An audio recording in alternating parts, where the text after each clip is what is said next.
ಮನೆಯಲ್ಲೇ ಮಾಡ್ಕೊಂಡಿರೋವಂತಹ sambar powder 3 spoon ಹಾಕಿದ್ದೀನಿ. 1 spoon ಖಾರದ ಪುಡಿ, ಹುಣಸೆಹಣ್ಣು ಸ್ವಲ್ಪ ರುಬ್ಕೊಂಬಿಡೋಣ. ಚೆನ್ನಾಗಿ ನೈಸಾಗಿ ರುಬ್ಕೊಂಬಿಡೋಣ. ಚೆನ್ನಾಗಿ ರುಬ್ಕೊಂಡಿದ್ದೀವಲ್ವ, ನೈಸಾಗಿ ಒಂದು ಪಾತ್ರೆಯಲ್ಲಿ ಎಣ್ಣೆ,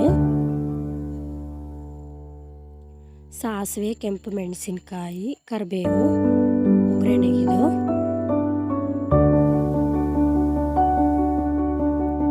ಬೇಯಿಸಿಟ್ಕೊಂಡಿದ್ವಲ್ಲ ಬೇಳೆ, ಮೂಲಂಗಿ ಚೆನ್ನಾಗಿ ಬೆಂದಿದೆ. ಅದನ್ನು ಒಗ್ಗರಣೆ ಒಳಗೆ ಸೇರಿಸ್ಕೊಂಡ್ಬಿಡೋಣ. ಈಗ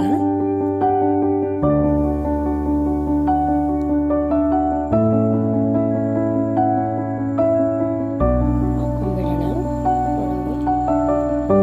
ತುಂಬ ಚೆನ್ನಾಗಿರುತ್ತೆ ಫ್ರೆಂಡ್ಸ್ ಸಾಂಬಾರ್. ಒಂದ್ಸರಿ ಟ್ರೈ ಮಾಡಲೇಬೇಕು. ಲೈಕ್, ಶೇರ್ ಆ್ಯಂಡ್ ಸಬ್ಸ್ಕ್ರೈಬ್ ಮಾಡಿ ಸಪೋರ್ಟ್ ಮಾಡ್ತಾಯಿರಿ. ಈಗ ನಾವು ರುಬ್ಕೊಂಡಿದ್ವಲ್ಲ ಮಸಾಲೆ, ಅದನ್ನು ಕೂಡ ಮಿಕ್ಸ್ ಮಾಡ್ಕೊಂಡ್ಬಿಡೋಣ. ಒಂದ್ಸರಿ ಚೆನ್ನಾಗಿ ಮಿಕ್ಸ್ ಮಾಡ್ಕೊಂಡ್ಬಿಡೋಣ. ಸಿಂಪಲ್ಲಾಗಿ ತುಂಬ ಚೆನ್ನಾಗಿರುತ್ತೆ. ಇನ್ನೊಂದು ಸ್ವಲ್ಪ ನೀರು ಸೇರಿಸ್ಕೊಳ್ಳೋಣ. ಸ್ವಲ್ಪ ಅರಿವೆ ಸೊಪ್ಪು, ಟೇಸ್ಟ್ ಚೆನ್ನಾಗಿರುತ್ತೆ. ಅರಿವೆ ಸೊಪ್ಪನ್ನು ನಾನು ಸೇರಿಸ್ಕೊಂಡಿದ್ದೀನಿ. ರುಚಿಗೆ ತಕ್ಕಷ್ಟು ಉಪ್ಪು. 3 ಕುದಿಬೇಕಿದು.